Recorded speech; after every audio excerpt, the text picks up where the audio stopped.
kenalkan sekali dari Ibu Evi, dari key partner kami juga, Ailing, untuk memberikan presentasi mengenai PhD, syaratnya seperti apa sih, dan prosesnya seperti apa sih, karena aku tahu banyak banget mungkin Bapak Ibu atau teman-teman sekalian yang masih bingung cara apply PhD gimana di UK. Nah, ini saya akan kasih step by step-nya, oke? Jadi sebelum kita mulai, aku mau kenalin dulu Queen's itu di mana sih, dan Queen's itu apa sih? Nah, jadi Queen's University Belfast itu kita salah satu Russell Group University yang ada di UK, di Inggris, dan kita berlokasinya di sini di Northern Ireland. Jadi untuk UK sendiri, mungkin bagi Bapak Ibu dan teman-teman yang masih belum tahu UK itu gambaran seperti apa sih. Jadi di UK itu dia ada empat negara kita bilangnya ya. Jadi kalau Bapak Ibu tahu London, Manchester itu di negara namanya London. Lalu di atasnya yang ada Edinburgh itu Scotland namanya, ibu kotanya namanya Edinburgh. Lalu di kita namanya Northern Ireland, itu ibu kotanya adalah Belfast. Dan yang terakhir yang rada ke bawah sedikit itu Wales, ibu kotanya adalah Cardiff. Jadi kita di UK itu kita ada pembagian 4 negara dan masing-masing negara itu punya pemerintahannya sendiri. Meskipun masih mengikuti pemerintahan yang dari pusatnya, sentralnya, tapi tetap setiap kota negaranya itu punya pemerintahannya sendiri. Jadi kita ada lokasi di Belfast, ibu kotanya dari Irlandia Utara. Mungkin kalau Bapak Ibu teman-teman lihat di sini pulaunya ngeliatnya terpisah ya, kok pulaunya dekat sama Irlandia, dekat Dublin. Jadi memang kalau dari segi geographically kita pulaunya itu nempel dengan pulau Irlandia. Tapi dari segi political, hukum, semuanya kita masih masuk part of UK. Nah, aku selalu bilang Belfast itu salah satu kota yang sangat-sangat unik. Kenapa unik? Karena kita kayak sekarang salah satu kota yang lagi diminati banget dan juga lagi dilihat banget, apalagi karena lagi Brexit juga, dan karena kota kita itu kota yang satu-satunya kota yang nempel dengan EU sekarang gitu ya, apalagi karena lagi Brexit, jadi lagi happening banget nih sekarang gitu. Nah, untuk Belfast sendiri, untuk penerbangan sendiri sebenarnya kalau dari Indonesia juga nggak perlu khawatir, aku biasanya suka naik KLM. Mungkin nanti Mas Azam sama Mas Uki bisa ngejelasin mereka waktu itu naik pesawatnya gimana. Cuma kalau dari saya suka naik KLM waktu itu. Jadi di Jakarta ke Amsterdam, kurang lebih 10 jaman. Dari Amsterdam ke Belfast 1,5 jam. Atau kalau misalnya teman-teman mau turun di London juga bisa. Dari London itu ke Belfast cuma 1 jam aja. Jadi sangat-sangat convenient. Dan jujur tiket pesawatnya jujur jauh lebih murah dibanding kalau teman-teman dari mainland ke Belfast gitu ya. Dari mainland ke London, sorry.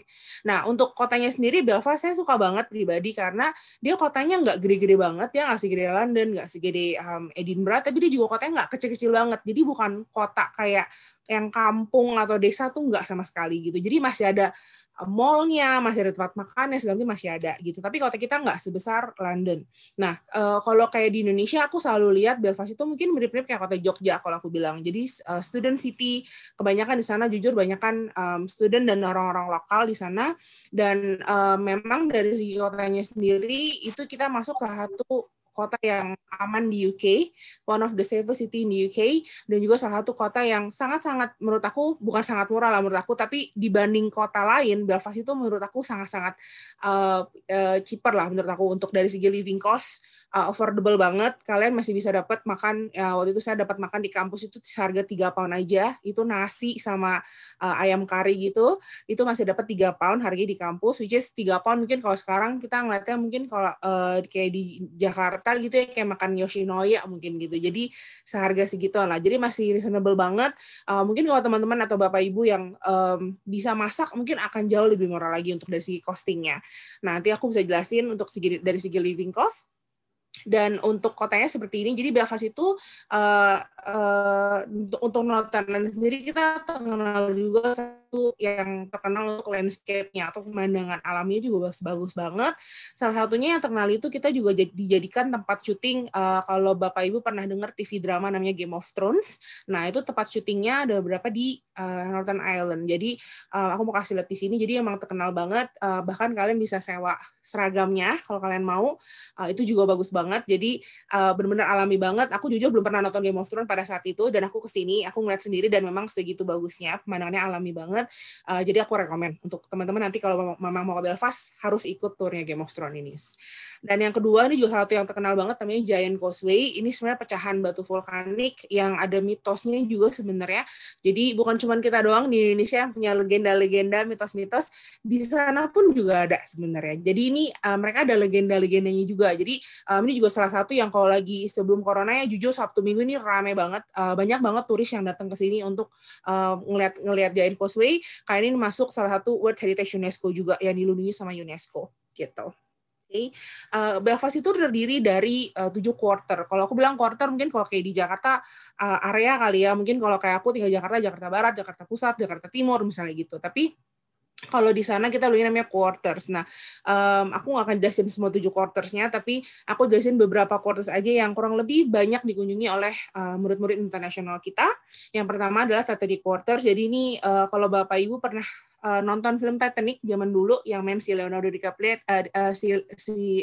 Leonardo sama Kate, dan ini dia syuting kapalnya sendiri itu didesain dan dibangun sendiri itu di Belfast. Jadi makanya salah satu major yang terkenal juga selain major yang lain adalah engineering karena kita yang kotanya tersebut yang kita membuat kapalnya sendiri gitu. Dan di sini juga ada Titanic Museum, di sini ada Titanic Hotel, production centernya juga, exhibition center juga. Jadi banyak banget tempat-tempat yang bisa dikunjungi ketika lagi ada di daerah sini. Yang kedua adalah Cathedral Quarters. Ini juga menurut aku salah satu yang banyak banget dikunjungi sama anak-anak internasional karena di sini banyak restoran, tempat ngopi gitu ya. Dan di sini kalau memang teman-teman yang suka foto gitu ya, masukin di Instagram kayak gitu-gitu, pasti kalian akan suka karena emang di daerah sini banyak tempat-tempat spot foto yang bagus menurut aku pribadi. Jadi aku rekomen banget juga ke daerah sini dekat Cathedral Quarters. Lalu Queen's Quarter, jadi ini daerah university. Mungkin aku nggak akan go through detail per fakultinya, per fasilitiesnya, tapi kita punya quarter sendiri khusus universities karena Queen's University itu adalah universitas pertama dan tertua dan the only Russell Group yang ada di Belfast. Jadi kita kasarnya teman-teman keluar dari airport, cari taksi, ngomong saya mau ke Queen's University, pasti mereka juga udah tahu gedung yang mana, kayak gitu.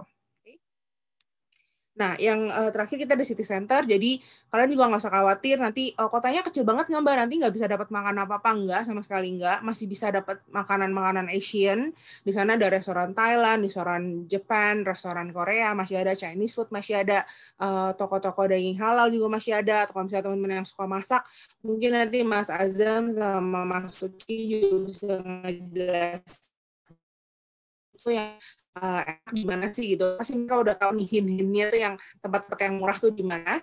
Tapi kalau saya pribadi, saya suka banget ke Asian Supermarket. Waktu itu di sana saya bisa nemu tempe, saya bisa nemu kangkung. Jadi saya happy banget jujur. Dan di sini juga ada di city center ini juga ada weekend market. Ada mall juga di sana, which is typically biasanya anak-anak Indo jarang banget ke mall. Bisa kalau di Belfast. Kalau ke mall itu mungkin cuma kalau lagi sale season kali ya.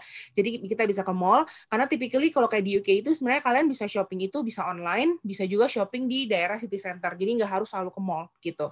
Dan di sini kalau teman-teman lihat di screen ada di sebelah kanan atas itu namanya St. George Market, itu buka setiap hari Jumat, Sabtu dan Minggu. Jadi mereka jual fresh vegetables, fruits kayak gitu-gitu dan makan lokal Irish. Jadi kalau teman-teman yang pengen coba aduh Sabtu pengen brunch gitu bisa banget kalian bisa coba kesini, cobain makanan-makanan lokal di sana dan jujur makanan lokalnya juga enak-enak gitu. Oke.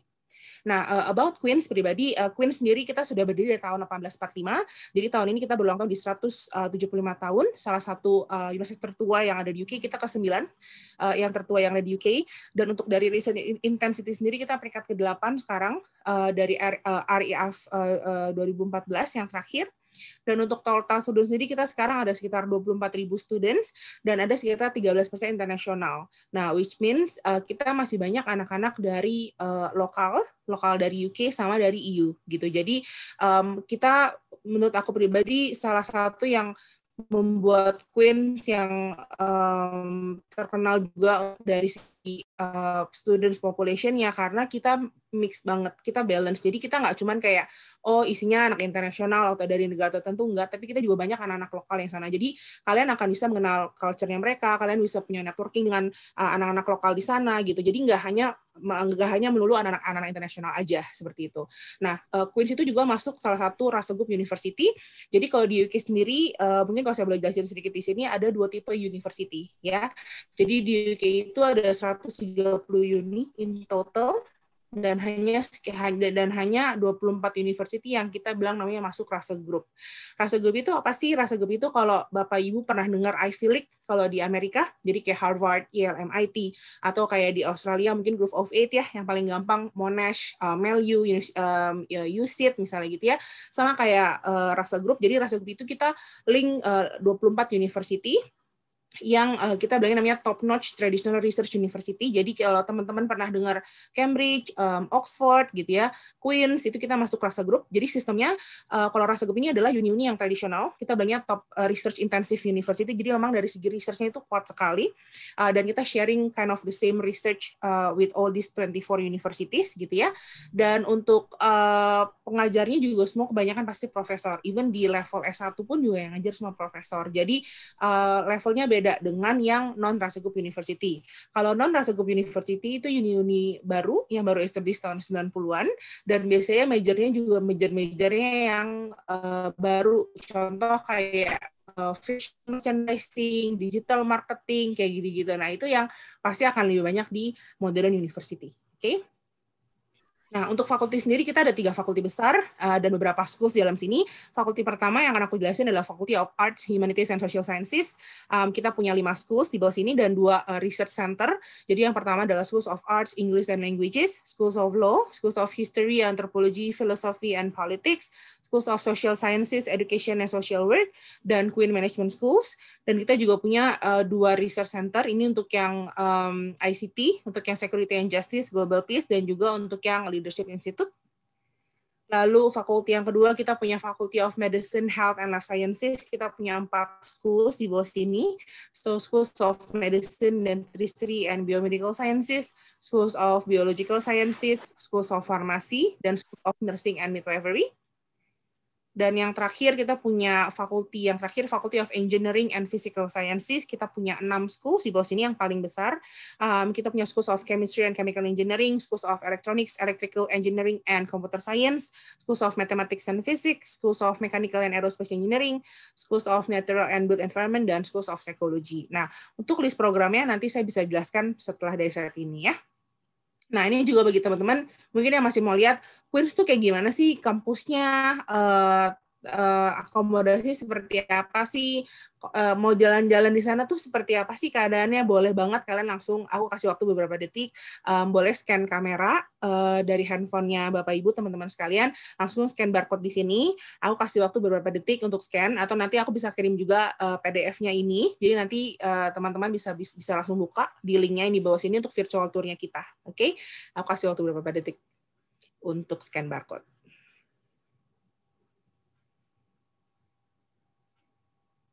Oke. Nah, yang mungkin masih ketinggalan, aku bisa kirim linknya juga, jadi nggak usah khawatir, gitu ya. Nah, untuk research-nya sendiri, untuk Queen's sendiri, kita sekarang ke peringkat ke-8 terbaik di UK untuk research-nya, jadi salah satu yang sangat-sangat terkenal untuk research-nya, especially untuk Russell Group University, dan untuk researcher-nya kita sendiri, kita kurang lebih ada sekitar lebih dari 70% masuk podcast atau internationally leading. Jadi memang sudah masuk banyak jurnalnya, publication-nya, segala macam. Jadi kasarnya udah jaminan mutu lah kalau aku bilang gitu ya. Oke, nah applying for PhD at Queen's. Jadi mungkin ini banyak teman-teman yang masih belum tahu cara apply PhD kayak gimana sih. Memang cara apply itu beda dengan anak-anak apply S1 sama S2. Karena bisa kalau PhD yang pasti kita lihat, especially dari university, itu adalah proposalnya Bapak Ibu teman-teman sekalian. Jadi kalau memang kalian masih di level yang gimana cara buat proposal, nanti aku bisa kasih lihat tipsnya, tapi ini cara untuk applying PhD-nya. Jadi posisinya kalian sudah punya proposal kalian sudah ready, kalian mau coba apply PhD di Queen's, nah ini saya kasih lihat cara-caranya, oke? Steps-nya adalah yang pertama, kalian itu harus menghubungi supervisor terlebih dahulu. Cara menghubungi gimana, nanti saya bisa kasih kalian lihat detailnya dan juga link-nya, jadi kalian bisa langsung ngecek. Dan yang kedua, setelah kalian sudah making kontak sama supervisor, kalian bisa ngecek juga atau bisa identify project-project yang kalian mau ambil apa. Saya tahu ada beberapa PhD opportunities yang funded PhD dari Queen's-nya sendiri, yang nanti mungkin teman-teman sekalian bisa ngecek apakah sama nggak dengan proposal yang kalian mau. Kalau misalnya memang dari segi proposalnya sama, kalian bisa make inquiry sama supervisornya, nanti bisa coba dicek. Karena aku tahu ada beberapa yang funded PhD juga dari Queen's, dari supervisornya, ada juga yang harus cari funding dari luar juga gitu ya. Nah, setelah supervisor sudah bales, mereka sudah happy, kalian bisa making a formal application. Nanti bisa dibantu sama Ailing juga untuk masukin aplikasi semuanya jika kalian tinggal terima beres. Nanti habis itu tinggal mulai proses untuk accepting offer, visa, dan sebagainya. Nah, kita mulai ya. Yang pertama, making contact with supervisor. Nah, nanti aku bisa share juga link ini di chat box-nya, nanti di Zoom sini. Jadi kalian bisa klik di link ini. Ini ada link untuk ngecek seluruh supervisor yang kita punya yang ada di Queen's. Oke? Jadi ini enak banget menurut aku, tools yang sangat-sangat membantu. Teman-teman bisa tinggal buka dari sini, langsung tinggal searching keywordnya, misalnya psikologi, tinggal ketik aja psikologi atau engineering atau education, tinggal cari aja. Nanti tinggal keluar semua beberapa list supervisornya.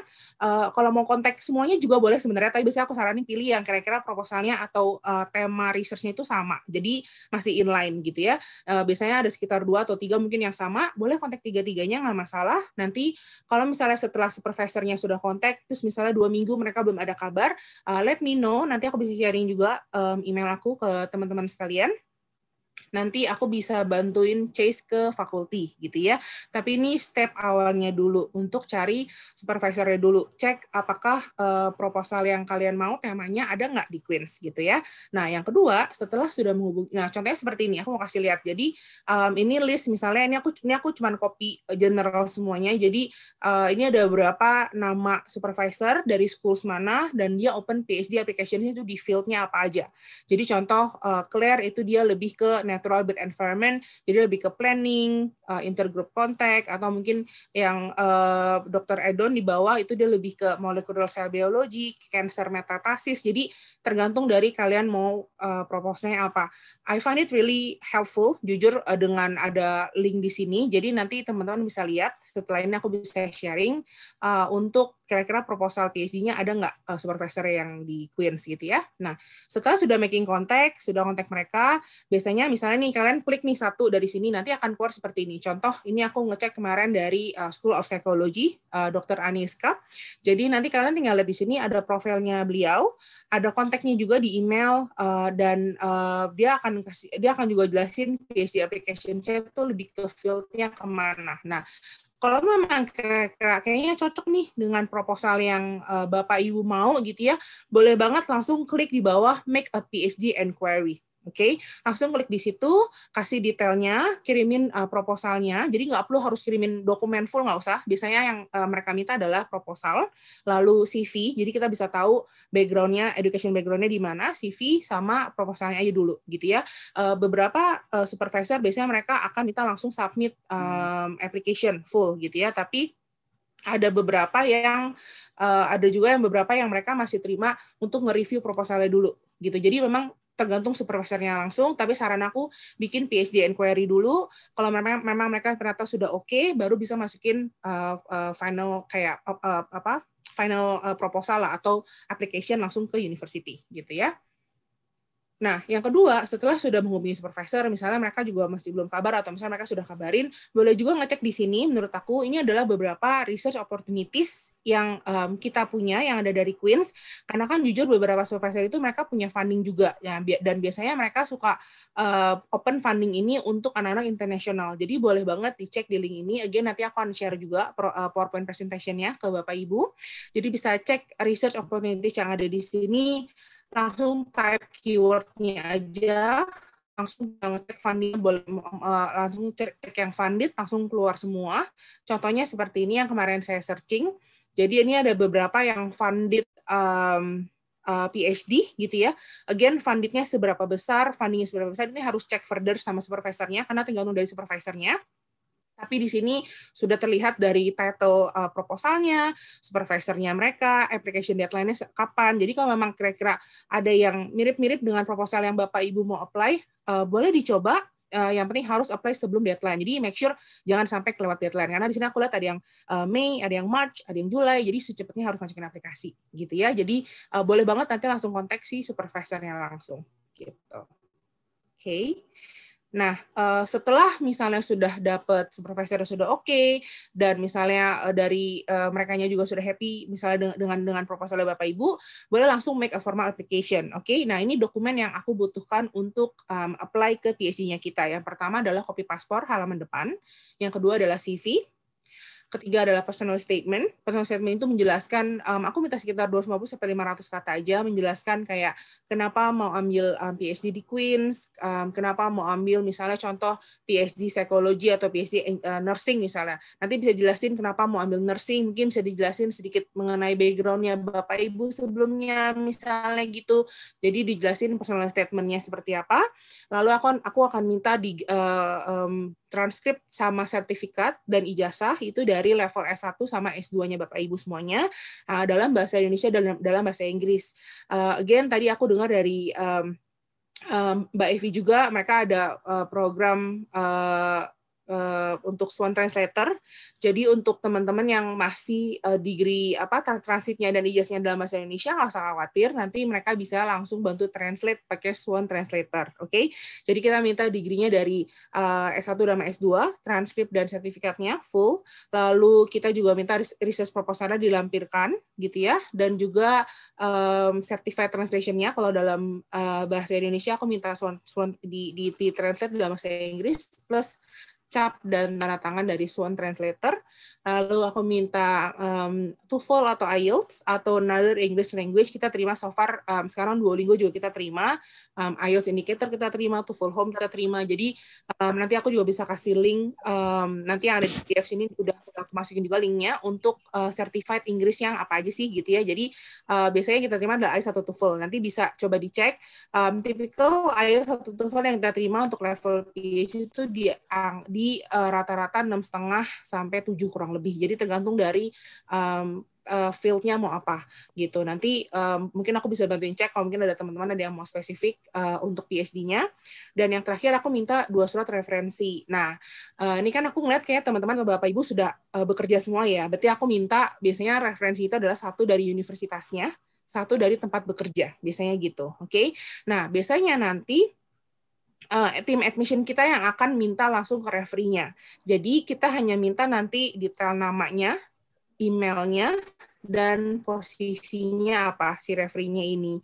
Nah, nanti dari situ admission kita yang akan email ke referee untuk isi referensinya. Jadi nanti aku minta tolong Bapak Ibu untuk infokan referee-nya bahwa nanti kalau di email sama admission-nya Queen's, tolong cepat dibales ya gitu. Karena jujur pengalaman aku pribadi banyak offer yang keluarnya lama itu bukan karena dari dokumen atau proposal, tapi karena menunggu si referensinya ini nggak diisi-isi sama si referee-nya.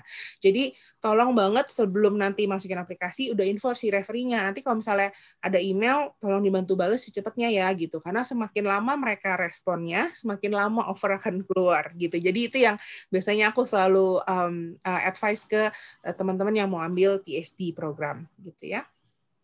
Oke, selain dari support yang kita kasih, selain dari link yang kita punya, kita juga punya support yang kita bisa kasih dari Graduate School.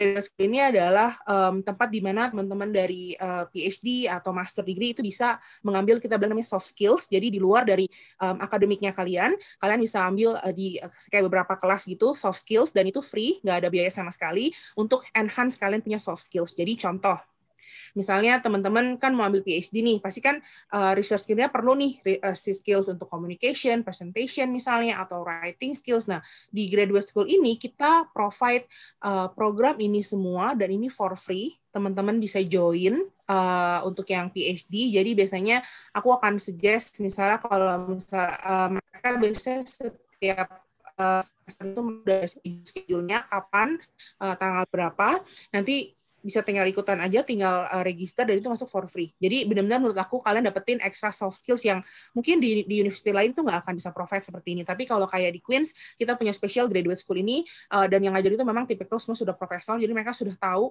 cara ngajarin untuk kayak research skills gimana, career development misalnya seperti apa, mau buat misalnya mau presentation kayak gimana, bingung, bisa diajarin, literatur kayak gimana, jadi mereka bisa bantu ngecekin semua. Jadi menurut aku ini sangat-sangat berguna banget buat teman-teman yang memang rencana mau ambil PhD atau even master degree. Ini bisa banget kepake karena even di dunia kerja aja sekarang kita masih kepake seperti ini gitu ya. Nah, selain dari tadi academic skills atau program, kita juga punya program kayak Master Your Leadership. Misalnya, Bapak Ibu rencana mau ambil misalnya PhD yang engineering, tapi kayak aku perlu juga nih belajar soal leadership. Jadi in case kalau nanti saya sudah manage people, saya udah tahu gimana manage people. Jadi boleh ambil kelas ini. Dan ini semua for free, bisa diambil Master Your Leadership, Future Ready, Social Innovation Challenges, itu boleh ambil. Atau bahkan kita juga punya external accreditation tuh dari CMI, Chartered Management Institute, itu untuk sertifikasi di Strategic Leadership dan Project Management. Untuk tes ini harus bayar, tapi biasanya aku tahu graduate school mereka punya scholarship untuk tes CMI ini, jadi boleh banget dicoba kalau bagi Bapak Ibu dan teman-teman yang memang mau ambil sertifikasi di bidang ini, gitu ya. Nah, sedikit practical tips dari aku, dan ini juga aku dapetin jujur dari head of graduate school-nya langsung. Jadi untuk teman-teman yang mau tahu gimana sih cara bikin academic skills yang bagus, secara seperti apa sih, nanti bisa buka di sini, learning resources. Nanti aku bisa share link-nya di sini. Ini menurut aku kepake banget. Mereka ngajarin dari bikin writing-nya seperti apa, skills untuk nulis proposal yang bagus itu seperti apa. Ini kepake banget. Sama ini ada satu buku yang direkomendasi juga dari tim aku, namanya The Study Skills Handbook. Ini dia juga masuk salah satu best-selling author, ini juga terkenal. Cara untuk menulis yang bagus seperti sih menulis PhD proposal. Nah ini boleh banget dicari, kalau memang ada e-booknya boleh banget, aku rekomen banget karena memang banyak student aku yang bilang ini kepake banget untuk mereka baca-baca sambil buat PhD gitu. Oke. Dan untuk akomodasi, kita juga punya beberapa akomodasi. Jadi mungkin nanti aku bisa kasih linknya juga di sini, teman-teman. Jadi nggak usah khawatir, di Queen's itu kita guaranteed anak-anak internasional akan dapat akomodasi. Jadi sistem akomodasinya ada yang on campus dan off campus. Jadi kalau yang on campus biasanya under university, jadi nanti bisa ambilnya di sini. Jadi jujur ini salah satu pilihan yang aku bisa kasih lihat, namanya EMSBT1 dan EMSBT2. Jadi ini dulu hotel yang kita refurbish jadi student accommodations. Jadi ini tempatnya bagus banget. Aku bisa kasih kalian lihat gambarnya, virtual tour-nya. Hopefully ke play di screen-nya kalian. Jadi kalian dapat ranjang satu, kamar mandi di dalam, kitchen-nya sharing. Tapi ini juga ada yang studio punya, jadi kalian juga bisa ambil yang studio seperti ini. Jadi ada dapurnya di dalam, ranjangnya juga queen bed. Ini harganya kalau yang studio ini 149 pound per minggu. Kalau yang tadi sharing kitchen itu sekitar 130 pound per minggu. Jadi boleh dicek, menurut aku lumayan banget. Dan kalau memang mau yang off campus boleh juga. Jadi off campus itu jadi kayak kita cari kos-kosan di sana gitu ya. Nanti itu juga boleh. Biasanya aku akan kasih kontaknya dari tim anak-anak PPI, karena biasanya anak PPI banyak yang tinggal di off campus juga. Kayak aku tahu Mas Ukimnya sama Mas Alim juga tinggal di off campus. Jadi nanti boleh dicek juga gitu ya. Nah, untuk scholarship sendiri dari kita sendiri, untuk dari universitas sendiri kita ada program namanya Early Bird Reward, Jadi ini potongan 10%.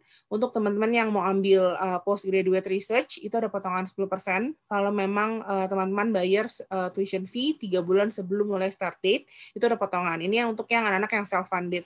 Tapi untuk anak-anak yang rencana mau apply untuk beasiswa, kita ada biasanya setiap tahun itu kita banyak anak-anak dari beasiswa dari ini. Yang pertama dari LPDP, kebetulan Mas Azam juga dari LPDP Wardi, jadi nanti bisa cek juga. Dan juga ada yang dari Mora, itu dari Kementerian Agama. Mas Uki juga kebetulan juga dia awardee Mora, jadi nanti mungkin bisa nanya-nanya juga. Dan kita juga ada dari Budi, mungkin sekarang karena Faninya udah gabung sama LPDP, jadi mungkin sekarang lebih banyak ke LPDP, tapi Budi ini biasanya beasiswa untuk dosen-dosen yang ada di Indonesia. Dan yang terakhir kita juga ada setiap tahun tuh chevening, tapi chevening biasanya untuk level master degree, karena kalau PhD mereka nggak terima, jadi untuk master. Jadi biasanya kalau untuk dari Queen sih 4 ini, beberapa beasiswa yang kita biasanya terima dari Indonesia gitu ya. Nanti mungkin kalau mau tanya detail soal LPDP atau Mora bisa langsung ngeliat di link di sini, atau nanti mungkin bisa tanya sama Mas Azam sama Mas Uki ya gitu. Dan untuk living expenses sendiri, untuk Queen sendiri kita akomodasinya range dari 75 sampai 130 per week. Ini untuk yang on campus. Off campus tergantung dari tempat tinggalnya kalian, tapi aku selalu bilang mungkin 50 sampai 100 per week. Mungkin nanti Mas Azam sama Mas Uki bisa bantu ngecek apakah sekarang udah naik atau belum, atau mungkin lebih tinggi. Meals aku selalu bilang 3 sampai 5 kurang lebih on campus. Kalau makan di luar restoran sekitar 5 sampai 8 pound. Gym membership, kalau teman-teman ada yang suka nge-gym boleh coba ikut membership di sini kurang lebih sekitar 20 pound per bulan.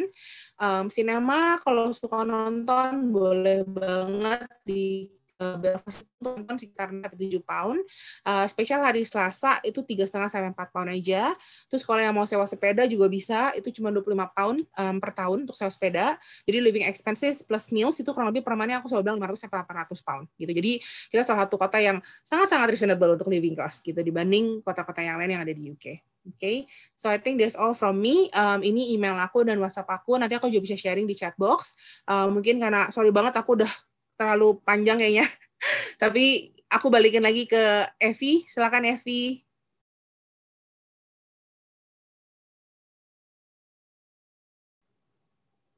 Oke. Thank you banget Miss Yurika. Infonya sangat informatif banget, padat sekali, dan banyak sekali informasi yang tadi sebetulnya sudah terkandung di dalam beberapa pertanyaan dari Bapak dan Ibu peserta sekalian. Next-nya adalah sesi. Nah, sharing session. Oke, di sini ada 2 PhD, Indonesian PhD students yang sedang belajar di Belfast. Bapak-bapak yang ganteng-ganteng ini pagi-pagi ya Pak. Selamat pagi Pak Sukirman dan Mas aja ya, Mas Sukirman dan Mas Selamat Azam. pagi. Oke. Selamat pagi Bu. Iya. Selamat pagi. Saya persilakan Iya, Mas betul. Sukirman dulu Selamat nih. pagi. Beliau dari Mora Awardee dari Education ya, Mas Uki ya. Ambil bidang education, sedangkan nanti berikutnya adalah Mas Azam. Mas Azam penerima LPDP ya Mas, dari nursing area ya Mas. Oke, baik, waktunya monggo Mas Sukirman, Mas Uki, silakan dimulai. Terima kasih.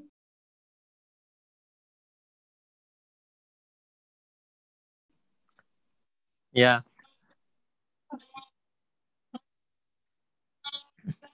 Oke, Assalamualaikum warahmatullahi wabarakatuh. Saya Sukirman dari IAIN Palopo, Sulawesi Selatan. Saat ini saya sedang menempuh program PhD saya. Ini tahun ketiga saya. Mudah-mudahan bisa kelar secepatnya. Saya awardee Mora. Awardee Mora itu merupakan beasiswa dari Kementerian Agama dan diperuntukkan untuk dosen-dosen di perguruan tinggi agama Islam.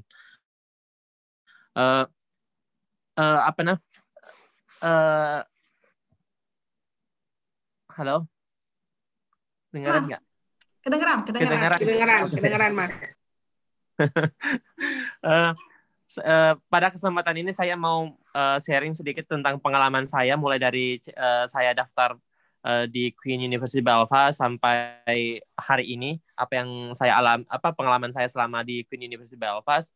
Pertama, jujur saya sebelumnya tuh tidak tahu Queen University Belfast. Saya nggak pernah dengar Queen University Belfast pada tahun 2018. Karena sebelumnya saya dapat offer juga di King London, salah satu kampus di London. Cuma waktu itu saya kepikiran kalau di London beasiswa saya nggak cukup karena biaya hidup lebih tinggi dan apapun serba mahal kalau di London. akhirnya saya mencoba cari kampus yang saya searching sendiri. Akhirnya saya dapat Queen University Belfast, dan setelah baca profil beberapa supervisor di bidang saya, dan saya merasa cocok dengan beberapa supervisor yang ada di University Belfast. Dan juga waktu itu saya lihat reputasi publikasi mereka juga merupakan salah satu daya tarik saya kenapa saya akhirnya daftar ke Queen University Belfast. Dan proses aplikasi itu sangat mudah dan sangat cepat. Kalau tidak salah saya cuma butuh 1,5 bulan untuk dapat offer dari Queen University Belfast, karena dokumen-dokumen yang saya siapkan udah lengkap, dan IELTS-nya juga sudah memenuhi syarat. Dan nah, waktu itu saya daftarnya pakai 2 skema. Jadi kan yang tadi Mbak Yurika jelaskan kan, kita bisa cari supervisor dulu, nanti kita ke admission langsung setelah dapat supervisor. Waktu itu saya sambil cari supervisor, saya juga langsung daftar di admission langsung tanpa ada sebelum dapat supervisor, karena prinsip saya ya mana-mana yang bisa lebih cepat, dan itu sangat membantu saya karena proses admission berjalan dan saya sendiri cari supervisor. Nah, setelah dapat supervisor, saya langsung hubungi admission, dan mereka langsung, kalau tidak salah 2 minggu doang setelah dapat supervisor langsung dapat offer waktu itu. Karena memang proses admission yang formal itu udah saya jalani juga, saya udah daftar juga gitu. Nah, setelah sampai di sini, saya sangat bersyukur sekali karena academic culture-nya betul-betul membuat saya excited, ya. Karena waktu itu jujur saya tidak punya link sama sekali, karena saya merupakan salah satu awardee Mora pertama di Queen University Belfast pada tahun 2018. Saya mencoba untuk connect ke teman-teman, tapi ternyata belum ada sama sekali awardee Mora di Queen University Belfast pada tahun 2018, dan itu betul-betul membuat saya struggle. Tapi untung ada PPI ya waktu itu. PPI sangat membantu, akhirnya ketemu dengan Mas Deli. Nah, sampai di sini saya sangat senang karena betul-betul service yang disiapkan sama sama Belfast itu, Queen University Belfast itu sangat memuaskan, karena terutama di graduate school ya. Di graduate school itu terlalu begitu banyak training-training yang disiapkan sama graduate school, dan kita bisa milih apa saja. Jadi betul-betul kita disiapkan training yang bisa membantu kita untuk self-development kita. Jadi kita bisa meningkatkan berbagai macam skill, dan tidak hanya di jurusan kita. Misalnya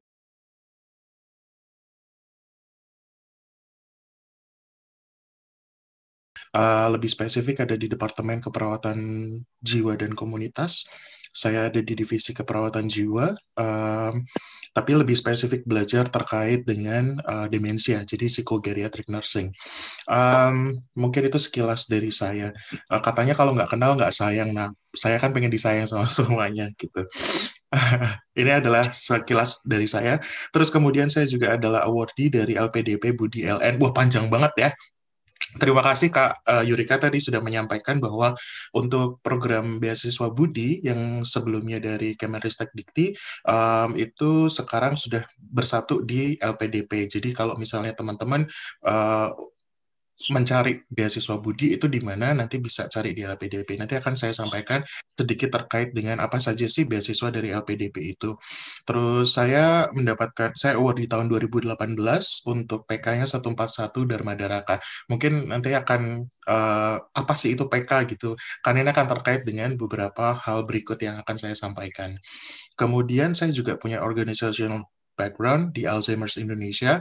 2 hal ini, jadi pekerjaan dan juga kalau misalnya volunteer di organisasi tertentu, itu menurut saya akan memberikan poin lebih ketika kita melanjutkan untuk ke program PhD, terutama untuk yang office based, bukan yang laboratorium based. Terus kemudian kalau misalnya ditanya begitu, mana yang dulu yang di-apply, apakah ke QUB ataukah ke LPDP dulu. Saya akan sarankan untuk apply admission di QUB dulu, baru kemudian untuk apply beasiswanya. Apakah itu MORA, apakah itu LPDP, bisa menyesuaikan. Terkait dengan yang saya lakukan waktu itu, saya akan sampaikan bahwa peraturan dari LPDP untuk proses rekrutmen aplikasi itu agak berbeda di tiap tahunnya, dan pada tahun 2018 diperkenankan untuk belum memiliki LOA, sehingga pada saat itu saya simultanis untuk proses aplikasinya, baik itu LPDP maupun QUB. Nah, terus kemudian, tapi saya tidak menyarankan untuk itu sekarang, karena peraturannya LPDP tidak memperkenankan untuk hal tersebut sekarang. Kemudian untuk LPDP sendiri ada beberapa yang mungkin bisa di-apply kalau kita mau belajar ke luar negeri. Yang pertama adalah LPDP reguler, kemudian BUDI LN, afirmasi, dan TNI Polri. BUDI LN ini saya berikan warna berbeda karena ini yang saya dapatkan. BUDI LN ini yang ada kata-kata budinya, maka itu adalah beasiswa khusus untuk dosen. Dosen untuk dosen tetap, baik itu PNS maupun non-PNS. Jadi kalau misalnya punya NIDN, maka harus mendaftarnya yang BUDI ini. Kalau misalnya belum memiliki NIDN, maka mendaftarnya yang mana? Bisa mendaftar yang program reguler. Jadi nggak masalah. Tetap bisa terfasilitasi. Cuman kalau misalnya punya NIDN, mau nggak mau, suka nggak suka, ambilnya yang BUDI. Nah, itu ada pilihan, baik itu untuk dalam negeri maupun untuk luar negeri. Kemudian untuk LPDP ini di 2018, jadi yang saya sampaikan di sini adalah di 2018, mohon di bold, digaris bawahi, dicetak tebal, dibesarkan begitu. Pada saat itu yang tidak berubah adalah proses untuk IELTS-nya. Syarat untuk IELTS di tahun itu adalah 6,5.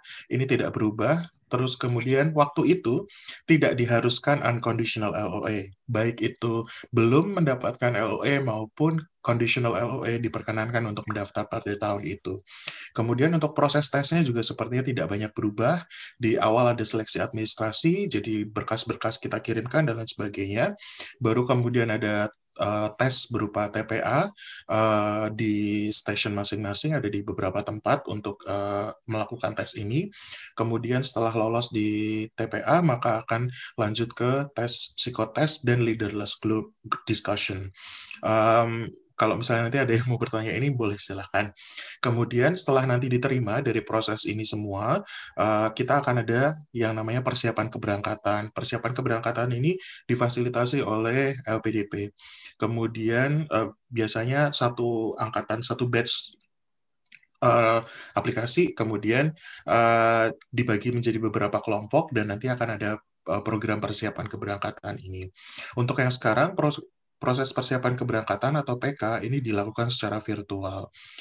Kalau yang kemarin memang kita bertemu jadi satu kelompok, terus habis itu ada kegiatan di situ selama 5 hari begitu. Kemudian kita akan melengkapi unconditional LOA untuk proses keberangkatan. Ada kekurangan di tahun 2018 ini, proses di tahun 2018 ini. Jadi ketika teman-teman satu angkatan dengan saya, di tahun 2018, ada beberapa yang tidak dapat untuk mendapatkan beasiswanya. Kenapa? Karena kami ada deadline untuk proses berangkat itu 1,5 tahun dari sejak diterima, sehingga ada beberapa teman yang memang mereka harus proses untuk dapat GRE, IELTS-nya harus sekian, dan lain sebagainya, sehingga terlambat untuk memenuhi itu, dan beasiswanya tidak diberikan, begitu. Namun, untuk menghindari itu, maka mereka dalam hal ini adalah LPDP, mengubah peraturannya sehingga diusahakan untuk dapat unconditional LOA terlebih dahulu. Pada saat itu, yang saya lakukan juga nggak beda jauh dari yang dilakukan sama Mas Uki. Jadi, saya waktu itu, to be honest, saya nggak kenal dengan yang namanya agen, dengan namanya Ailing, dengan namanya yang lain gitu ya. Bahkan saya nggak kenal sama namanya Kak Yurika sebelumnya. Saya baru kenal setelah saya proses semuanya selesai, baru saya kenal sama Kak Yurika. Beruntung teman-teman sudah kenal dengan Ailing ataupun dengan Kak Yurika sebelumnya, jadi bisa tahu dulu informasi proses admission-nya bagaimana. Yang saya lakukan ini sebaiknya tidak ditiru, tapi ini saya ceritakan yang saya alami. Pada saat itu untuk saya aplikasi langsung keduanya. Jadi saya proses aplikasi yang standar di web QUB, kemudian saya juga ngecek untuk list supervisor yang ada di situ. Linknya sepertinya sama seperti yang tadi disampaikan sama Kak Yurika, tapi waktu itu ada beberapa yang tidak masuk di situ. Terus kemudian saya minta tolong bantuan dari PPI Belfast. Saya juga berterima kasih sama Kak Deli karena Kak Deli ini juga memberikan informasi, Zam kalau misalnya sama Prof ini kayaknya cocok deh gitu.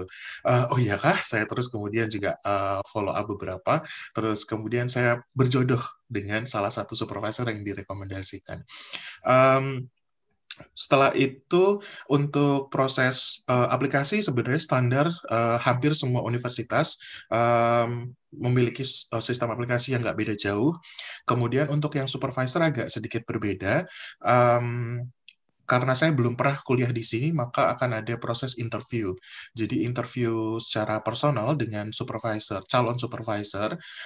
Tapi mohon untuk sebelumnya nanti akan ada diskusi dengan calon supervisor kalau misalnya beliau tertarik dengan dengan studi plan kita atau dengan proposal penelitian kita, biasanya akan ada diskusi terkait studi plan-nya. Terus kemudian pada saat interview kita diminta untuk mempresentasikan secara singkat kita itu pengen riset yang seperti apa.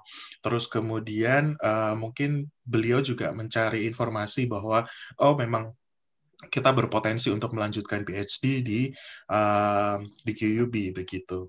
Kemudian interviewnya ada 2. Yang tadi pertama hanya dengan calon supervisor. Setelah beliau setuju, beliau akan merekomendasikan ke Director of PGR. PGR itu adalah postgraduate. Ya betul, postgraduate. Terus kemudian akan ada interview yang kedua, nanti ada calon supervisor dan juga Director of PGR. Kemudian nanti setelah hasil dari hasil dari interview itu nanti akan ada dokumen itu yang nanti kita akan submit ke aplikasi kita, karena aplikasi itu akan berhenti kalau misalnya belum ada informasi dari supervisor. Jadi ketika mengisi semua semua informasi itu, untuk informasi terkait supervisor belum saya isikan siapa di situ karena saya belum punya, sehingga saya berhenti di situ. Ini nggak enaknya kalau simultan ya, karena semuanya jadi kayak aduh ini belum selesai, ini juga belum selesai gitu. Jadi kalau misalnya mau lebih nyaman, tadi yang disarankan sama Kak Yurika, sebaiknya ke supervisor dulu. Setelah mendapat rekomendasi, baru kemudian aplikasi begitu. Atau kalau misalnya beliau sudah menyampaikan, oke, sekalian aplikasi, jadi nggak masalah. Berarti kan ada lampu hijau gitu dari calon supervisornya. Sedangkan kalau saya belum tahu lampunya apa, saya udah jalan aja gitu. Mohon tidak ditiru untuk hal yang seperti ini. Kemudian kalau tadi Kak Yurika udah kenalin, oh iya ini Lanyon Building gitu ya, biar seger gitu, nggak tulisan doang. Terus karena habis ini tulisan doang. Ini adalah tempat kuliah saya di NBC. Saya lupa singkatannya apa, Medical and Biological. C-nya saya lupa. Apa Kak? Center, oh iya, Center. Betul sekali. Medical Biology Center. Oh, Medical Biology Center, betul. Nah, bangunannya agak berbeda dengan kampus yang utama, karena yang di sini kayak lebih lebih modern gitu.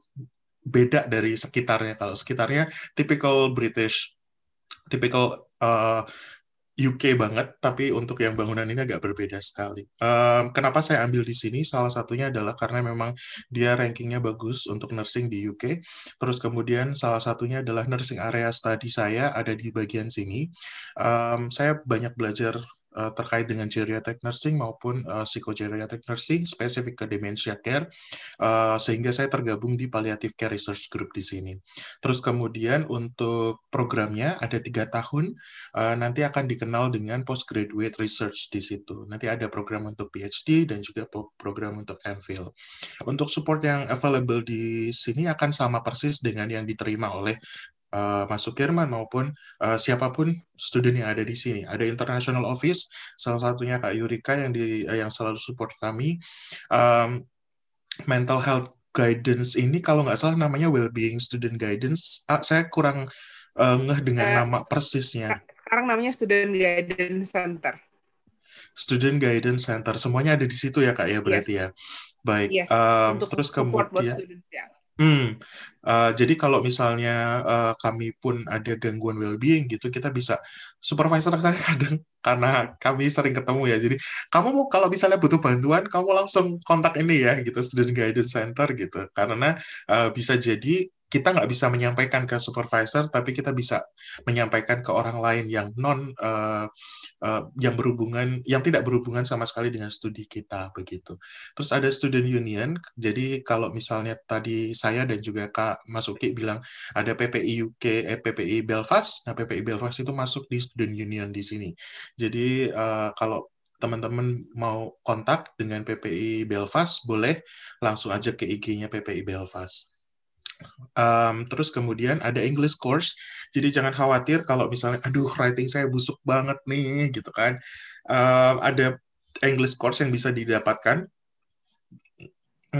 for free untuk PhD satu semester.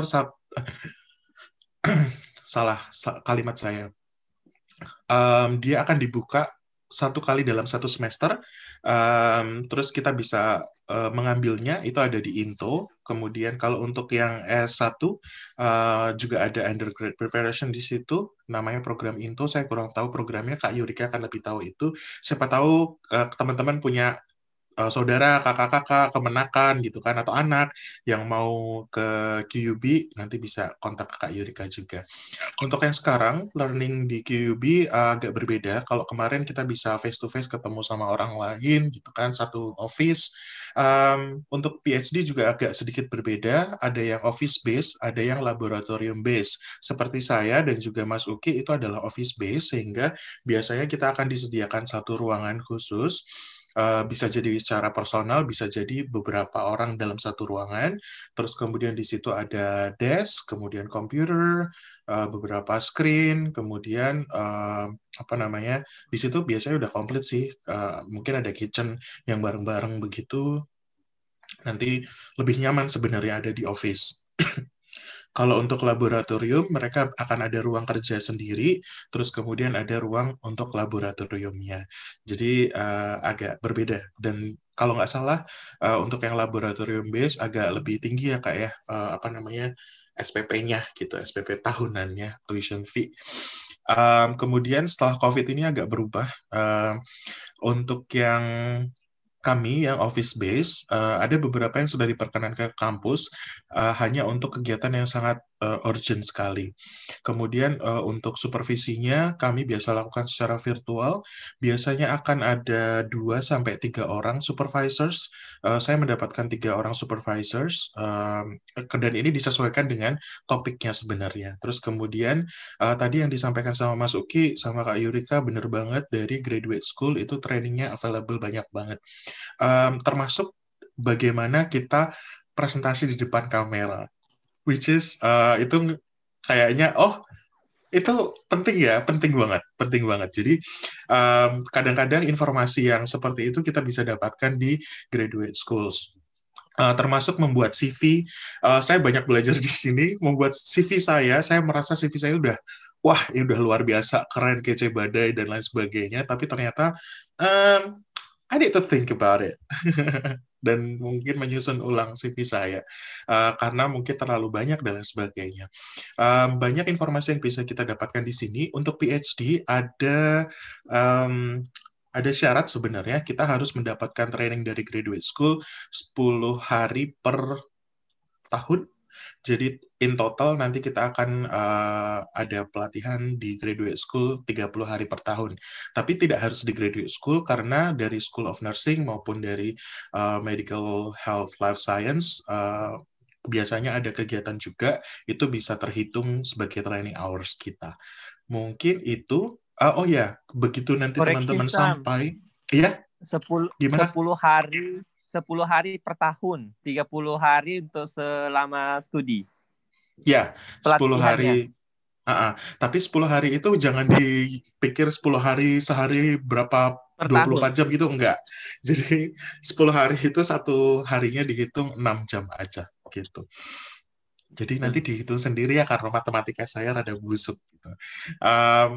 Begitu nanti teman-teman sudah sampai ke QUB, jangan lupa untuk stay connected ke beberapa orang ini gitu, atau ke beberapa organisasi ini. Yang pertama adalah PPI Belfast, ini adalah mahasiswa Indonesia yang ada di Belfast, di Northern Ireland sebenarnya, karena nggak cuma di QUB, ada juga beberapa mahasiswa yang ada di Ulster University. Terus kemudian ada IANI, ini adalah WNI di Northern Ireland UK, KBRI London, atau kalau misalnya mau berkiprah untuk organisasi, bisa ke PPI UK. To be honest, saya kemarin sempat diamanahi sebagai Ketua PPI Belfast untuk periode 2019-2020. Saya sudah selesai, sudah lengser. Tapi berkat itu, sekarang terlibat lagi di PPI UK untuk divisi kesehatan. Kalau menurut saya, untuk teman-teman PhD, wadah dari PPI Belfast maupun PPI UK ini akan bisa menyampaikan apa ya, apalagi untuk teman-teman yang dosen gitu ya, hawane, saya bahasa Jawanya keluar ya, bawaannya itu pengen ngajarin orang, bawaannya itu pengen ketemu sama orang, pengen menyampaikan informasi begitu. Nah, kalau misalnya di kampus mungkin itu nggak akan tersampaikan, apalagi di tahun-tahun pertama gitu ya, hawa lagi. Bawaannya tuh masih pengen, aduh, kesibukan kemarin ketemu mahasiswa gitu kan. Nah, ini bisa jadi cara khusus untuk bisa stay connected dan mempermudah untuk proses adaptasi dari studi di Indonesia ke studi di UK, terutama di Queen's University Belfast. Mungkin itu saja. Terima kasih Kak Yurika dan teman-teman. Pertanyaan boleh, silakan.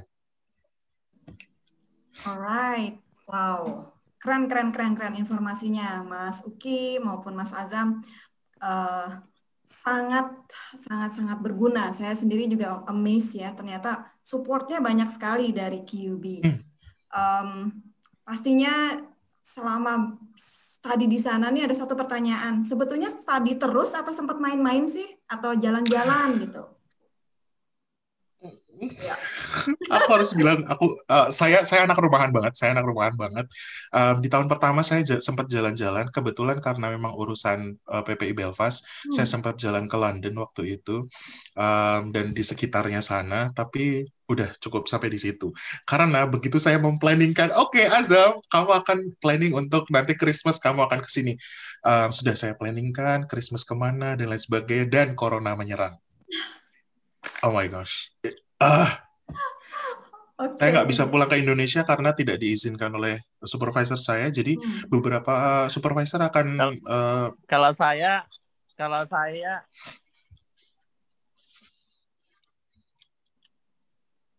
gimana Mas Uki? Mas Uki gimana Mas Uki? Lanjut Sam. Baiklah. Belum ingat. Paling itu aja. Tapi selama lockdown pun, selama proses kita lockdownnya kayak lockdown beneran gitu ya.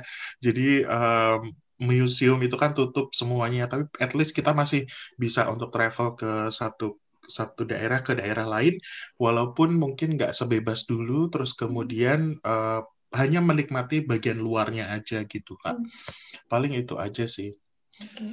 Jadi masa corona ini banyak me time ya?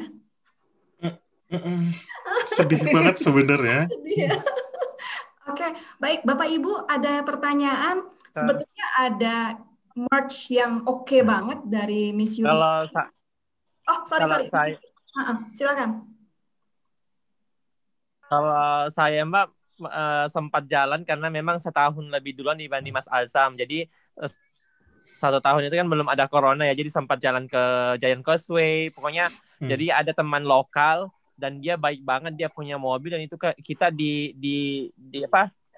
kita naik di mobil dia dan dibawa keliling se-Belfast, itu malah kita nginap di countryside, nggak tahu apa namanya, itu pedesaan, kita sewa penginapan itu murah sekali, cuma 64 pound dan nginap sampai 2 hari keliling seluruh Belfast. Jadi sebelum corona itu sempat jalan. Nah, selama corona juga pun sebenarnya selama tidak gerombolan itu nggak apa-apa, selama tidak gerombolan. Jadi kemarin semasa lockdown saya sempat ke gunung tertinggi di Northern Ireland, di Mormon Mountain itu cuma berdua doang mendaki, dan itu view-nya sangat bagus sekali. Pokoknya teman-teman yang belum ke Belfast, nanti kalau ke Belfast itu wajib untuk kunjungi gunung tertinggi se-Northern Ireland. Balik lagi ya Kak ya, yang suka travel sama yang enggak. Oh ya, saya suka travel. Jadi suka jalan saya. Satu pertanyaan nih dari saya nih, mungkin juga mewakili teman-teman yang biasa kan kalau penerima beasiswa nih, biasanya kan suka panik tuh, cukup nggak sih living cost-nya dengan apa yang allowance yang saya terima? Nah, terbukti kaum rebahan stay at home, right? Explore di kamar. Tapi yang doyan jalan-jalan ternyata juga bisa explore keluar-keluar. Pertanyaannya, cukup nggak sih sebetulnya allowance sebagai penerima beasiswa selama studi di luar negeri? Coba tolong dijawab. Mas Azam dulu coba. Mas Azam dulu. Kalau saya merasa cukup, saya masih bisa saving untuk beberapa. Walaupun kaum rebahan, tapi rebahan itu juga agak menyiksa. Karena apa? Karena godaan untuk ini ada iklan gitu ya, buka Instagram ada iklan, terus habis itu terjebak dengan online shopping dan lain sebagainya, terus itu juga masih bisa terfasilitasi gitu ya. Jadi untuk teman-teman yang rebahan juga seperti saya, kadang kita ngerasa kayak achievement kita itu kurang gitu selama 1 minggu. Jadi untuk meningkatkan motivasi kayak, minggu ini saya harus mencapai A, B, C, D. Kalau saya mencapai ini, saya akan beli something. Mungkin hadiahnya nggak besar-besar banget, jadi kayak paling cuman 5 atau 10 pound. Sesuatu yang mungkin nggak penting banget juga boleh gitu. Tapi at least itu memotivasi kita untuk menghargai achievement kita selama minggu itu, gitu sih. Cool. Mas Uki gimana nih? Kalau saya Mbak, karena beasiswa LPDP sama beasiswa Mora itu nominalnya sama Mbak, per bulannya sama. Jadi nggak ada perbedaan. Cuma kalau saya pribadi ya jauh kalau pertanyaannya cukup nggak beasiswanya itu jauh daripada cukup Mbak. Ini kita bisa saving, bisa nikmati hidup, bisa makan apa yang kita mau, bisa jalan ke mana-mana. Bawa keluarga apa enggak, Mas? Apa? Kenapa? Bawa keluarga. Saya masih single, Mas. Kebetulan masih single nih, Mas Uki maupun Mas Azam. Nah, bawa keluarga pun masih ini, Mas. Bawa keluarga pun karena kan ada living allowance untuk keluarga juga kan. Kalau ada keluarga pas ada living allowance juga buat keluarga dari sponsor baik Mora maupun LPDP. Gini, karena biaya hidup di sini sangat murah, apalagi kalau masak sendiri, Mas. Jadi jauh daripada cukup lah. Beasiswa itu insya Allah cukup dan bisa kemana-mana. Kemudian strategi saya sebelum lockdown itu kan di school itu dan di university itu kan selalu kasih travel scholarship. Jadi kalau saya mau conference itu saya daftar minta bantuan ke kampus sama minta ke school untuk untuk ikut conference itu nanti dibantu. Jadi bisa terbantu dari bantuan-bantuan school sama university ketika kita mau ke London misalnya untuk conference. At least pesawat udah ditanggung sama mereka, jadi tinggal akomodasi dan kita bisa keliling, bisa ke Cambridge, bisa ke Oxford misalnya. Jadi tergantung cara kita memanage aja sih Mbak. Oh ya, satu lagi Kak Yurika sama Kak Evi, ada beberapa support dari school yang spesifik dari school masing-masing begitu, dan mungkin nggak ditemukan di school lain. Jadi kayak di school saya ada dana 900 pound, itu bisa kami manfaatkan untuk training ataupun untuk memfasilitasi selama kita studi di sini. Diberikan setahun sekali. Jadi selama 3 tahun kita akan dapat 900 kali 3. Tapi kalau kita nggak pakai, maka uang itu hangus gitu. Jadi kalau saya akan manfaatkan untuk pelatihan yang memang mensupport saya untuk melakukan program PhD ini. Ada beberapa teman yang memanfaatkan dana itu untuk misalnya beli second screen atau laptop begitu. Tapi kalau untuk barang-barangnya seperti itu nanti akan dikembalikan ke kampus begitu. Oke. Berarti Kalau saya sama dengan Mas Asam, bantuan-bantuan seperti itu lebih ke conference, karena kalau konferensi itu kan kita bisa mengunjungi daerah lain, at least dari bantuan itu nanti tinggal menjelajahi mana lagi yang bisa dikunjungi. betul. Kalau School Mas Asa mungkin lebih mahal ini Pak, lebih banyak bantuannya karena mungkin dari segi PP dari segi ini dan lebih banyak sponsor kalau nggak salah di kesehatan dibanding di education. Tapi di education pun itu lumayan sangat membantu. Cool. Nah, bedanya juga gini, kalau di kampus-kampus Indonesia kan ketika kita dapat beasiswa, itu kita tidak bisa propose bantuan ke kampus dan school kan. Tapi kalau di sini, mereka tidak peduli, yang penting mereka punya dana seperti ini, mau punya sponsor, mau mandiri, silahkan apply aja. Jadi nggak ada larangan. Treatnya sama. Treatnya sama. Iya, treatmentnya sama. Oke, itu informasi yang bagus sekali tuh. Bagaimana? Ada Bapak Ibu? Ada masih pertanyaan? Aduh, maafin saya terlambat ini, Mbak Evi. Mbak Citra, yes. Ya, aduh, nggak apa-apa. Nanti kita akan share PPT-nya dari para narasumber. Jadi boleh dipelajari. Ada recordnya juga yang nanti mungkin bisa saya share, tapi need time to compress. Jadi nanti ada beberapa yang bisa. Ya, terima kasih banyak. Nanti saya tunggu. Iya, Mbak Citra, sama-sama. Oke, mungkin Bapak Ibu masih ada pertanyaan nih, kita masih punya waktu sekitar 10 menit lagi. Ya, Mbak Evi. Ya, Mas. Nah, terima kasih. Perkenalkan saya Mas Rohin dari UIN Malang. Ya. Sukirman, selamat salam kenal. Iya, Mas. Saya alumni S2 di UM Malang, Mas. Iso Jawa wisan ya? Oh. Kenapa, Mas? Oke. Kepada Mbak nggak bisa, saya orang Sulawesi, orang Bugis. Jeneng Jawa itu. Orang Bugis. Terima kasih waktunya. Mbak Yurika, saya mau tanya, background saya itu S2-nya itu tidak ada tesisnya. Apakah masih mungkin untuk daftar, Mbak? Maksudnya?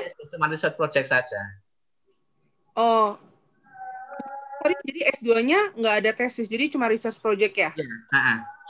Oke. Selama ada bukti transkrip bahwa Bapak sudah menyelesaikan S2 di sana, sudah ada transkrip, sudah ada ijazah, semua bisa apply PhD kok, Pak. Nggak masalah. Ada ya? Ya, karena kita juga sudah punya kerjasama dengan Mora. Jadi dari sekolah UIN atau IAIN semua bisa masuk ke PhD ke Queen's. Nah, ini teman saya juga sudah 2 yang keterima ini, Pak Denny sama Mas Siron di Belwas. Makanya saya tertarik. Oh ya, Mas Siron sama ini, Mas Denny. Mas Siron sama Mas Denny. Ya, betul. Iya. Mereka udah terima benar. Mas Rokin. Nyusul Pak biar bareng-bareng. Ya wis, makasih ya. Mudah-mudahan saya tak nyari supervisor, mudah-mudahan ada rezeki ke sana. Amin. Betul. Amin. Baik. Amin. Terima kasih waktunya. Terima kasih. Terima kasih juga. Baik, sepertinya oke, ini ada pertanyaan nih dari Ibu Yuli Astriani.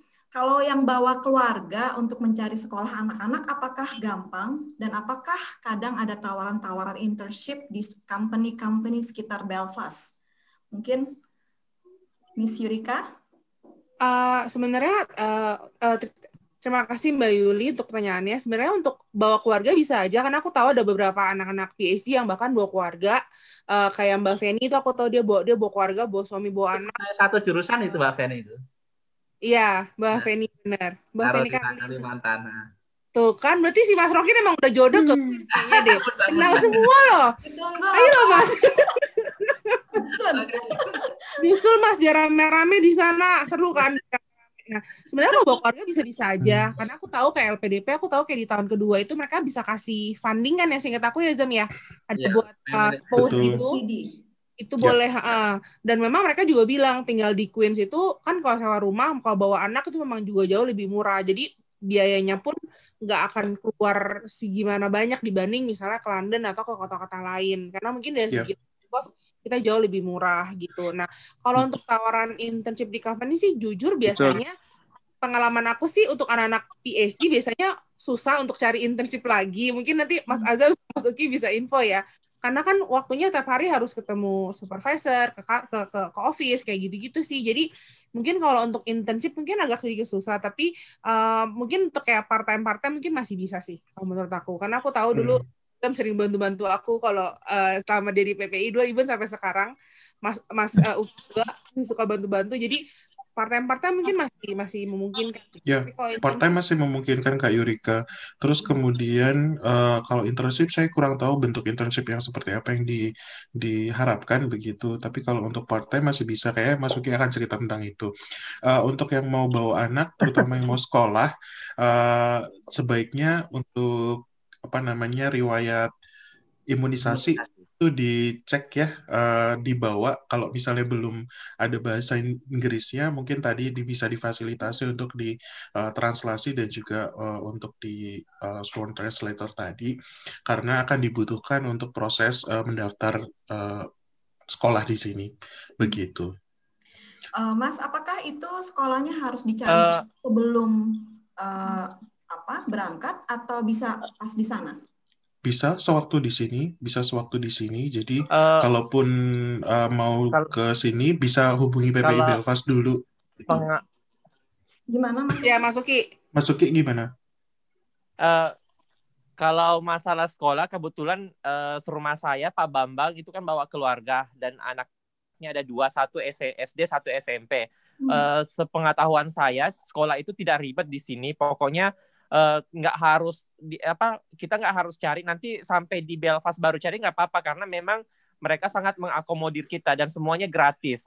Misalnya anak Pak Bambang yang SD itu di bawah hari ini, daftar hari ini tuh langsung diterima, nggak ribet, karena memang ada instruksi dari Educational Authority di sini bahwa semua anak sekolah yang datang ke Belfast itu harus diterima. Kalau misalnya ada sekolah yang menolak, itu bisa dilaporkan ke Educational Authority. Nanti Educational Authority yang dapat menegur sekolah dan mencarikan sekolah yang cocok untuk anak kita. Jadi masalah sekolah anak itu betul-betul terakomodir di sini. Semua gratis.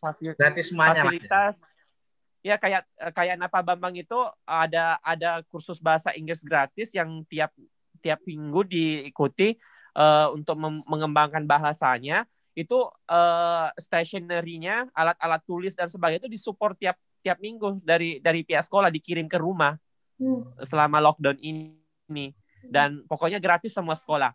Kemudian masalah part time di sini, alhamdulillah salah satu kota di UK yang mudah untuk cari part time, selama teman-teman nggak terlalu milih-milih kerja juga, karena ya namanya part time ya siap untuk jadi babu bahasa kasarnya ya. Tapi masalah part time itu alhamdulillah mudah, bisa kerja di McD, di KFC, di restoran, di hotel. Ya selama sebelum lockdown sih banyak banget untuk part time-nya, dan itu sangat-sangat membantu karena kalau nggak salah 20 jam per minggu ya, kita dibatasi 20 jam per minggu, nggak boleh lebih. Karena takutnya nanti akan mendistrak sekolah mendistrak studi kita. Jadi dibatasi 20 jam per minggu, dan 20 jam per minggu itu udah bisa menutupi kehidupan kita di sini. Per bulan itu bisa dari part time aja udah bisa menutupi. Oke. Masih bisa ya Mas ya? Iya, jadi part time-nya aja Mas, kalau memang betul-betul dikasih 20 jam per minggu, itu udah bisa menutupi hidup di Belfast. Ya mungkin beasiswa bisa di-save. Kalau bujang ya. Kebetulan saya kerja ambil part time di restoran Thailand. Jadi ya pengalamannya seperti itu. Selama kerja di restoran Thailand itu alhamdulillah sangat-sangat membantu. Apalagi kalau kerja di restoran. Itu kan kalau kerja di restoran bisa bawa makanan pulang. Tambah gemuk itu. Oke. Cool. Keren ya. Kok jadi saya kepengen sekolah ya? Mungkin itu yang bisa saya sampaikan. Oke, terima kasih loh Mas Uki, share-nya keren, infonya keren. Oke, satu pertanyaan terakhir dari Ibu Rima Zuriah. Mohon bertanya untuk apakah di Belfast juga banyak kesempatan untuk summer school? Summer school untuk siapa ini, Bu? Kalau boleh tahu. Boleh di-unmute aja, Ibu? Untuk mahasiswa S2, Bu. Oh, untuk mahasiswa S2 ya, Ibu? Ya, atau S1 gitu, misalnya. Oke, ini saya kirim Ibu linknya. Ini kita ada International Summer School setiap tahun. Jadi kita ada kurang lebih 4 minggu summer school-nya. Itu nanti bisa pilih mau summer school-nya mau lebih ke spesifikasi mau yang kemana, itu bisa. Nanti bisa lihat di linknya di situ, Bu. Jadi ada pilihannya gitu. Karena jujur kalau summer school kita biasanya ada yang lebih kayak yang lebih kayak exploring kotanya, ada juga yang lebih belajar kayak storytelling-nya kayak gitu-gitu. Jadi beda-beda. Dia nanti bisa pilih mau summer school-nya mau yang lebih kemana. Tapi memang jujur biasanya summer school ini biasanya untuk anak-anak yang lebih kayak S1 sih, Bu, biasanya. Karena kebanyakan ini anak-anak yang biasanya udah misalnya masih SMA, itu mereka lagi libur, misalnya lagi libur sekolah, mereka ambil summer school kayak gitu sih. Jadi biasanya pesertanya kebanyakan masih anak-anak SMA gitu kurang lebih gitu. Baik, semoga terjawab Ibu Rima pertanyaannya. Baik, sepertinya iya, ada lagi, Bu? Cukup ya? Cukup, Mbak. Oke, terima kasih. Terima kasih sekali Miss Yurika, Mas Azam, Mas Uki, dan Bapak-Bapak Ibu sekalian yang sudah bergabung di sini. Sepertinya waktunya sudah cukup, sudah ada yang mau ke sholat juga. Mungkin juga Mas Azam maupun Mas Uki sudah masuk lagi kuliahnya mungkin. Saya terima kasih sekali. Semoga sesi ini benar-benar membantu untuk memberikan informasi yang menurut saya cukup penting buat Bapak dan Ibu untuk ketahui persiapannya seperti apa atau bagaimana step-stepnya, lalu apa sih yang sebetulnya dilihat dari sisi university untuk seorang kandidat, dan pastinya seperti judul atau tema kita hari ini, Discover PhD Opportunities at Queen Belfast University. I think it's big change ya, big opportunity, right? Seperti Mas Uki maupun Mas Azam tadi sampaikan juga, ternyata menjadi seorang student itu nggak melulu belajar, bisa rebahan sambil online shopping. Bagi yang suka traveling sampai bisa mendaki puncak tertinggi gitu. Jadi having fun itu pasti akan terjadi pada saat kita memang enjoy what we are doing, right? Oke, so thank you so much atas waktunya. Terima kasih juga atas pertanyaan-pertanyaannya. Kalau boleh bisa dinyalakan videonya untuk take a moment. Sudah beberapa yang leave, but it's okay. Jadi kita bisa screenshot. Yes, Mbak Ibu Yuli, terima kasih. Ibu Rima, Bapak Pizarro, Bapak Editya, Ibu Cut, Mbak Citra, Ibu Nursan, apa kabar? Yes, great. Oke, Mbak Citra, Bu Reni, oke. Saya screenshot, oke. Boleh bergaya apapun. Saya juga mau bergaya. Oke, 1, 2, 3. Yes. So thank you so much. Nanti akan saya share untuk PPT-nya yang sudah disampaikan Miss Yurika maupun Mas Azam. Terima kasih sekali. Semoga sesi ini memberikan informasi yang Bapak Ibu butuhkan. Mbak Evi, aku boleh info untuk yang hadiah untuk ini nggak? Yes, please. Nah, mungkin ini karena aku bisa kasih 3 nggak, Ci? Oh, buat saya boleh? Boleh. Oke. Aku mau kasih ke Pak Yudi Radianto, terus ke Pak Mas Rokin, dan satu lagi ke Ibu Yuli Asriani. Selamat ya. Oke. Nanti dikirim ya sama Mbak Evi ya. Oke, siap. Saya akan tanya nanti lokasinya di mana biar bisa saya kirimin. Oke, so thank you again atas partisipasinya. Nanti kan mungkin follow up dari sesi yang akan kami lakukan berikutnya, mungkin dengan university yang berbeda, atau akan ada another follow up session with Miss Yurika atau Mas Azam dan Mas Uki. Jadi tunggu tanggal mainnya. Terima kasih sekali. Salam sehat, tetap semangat.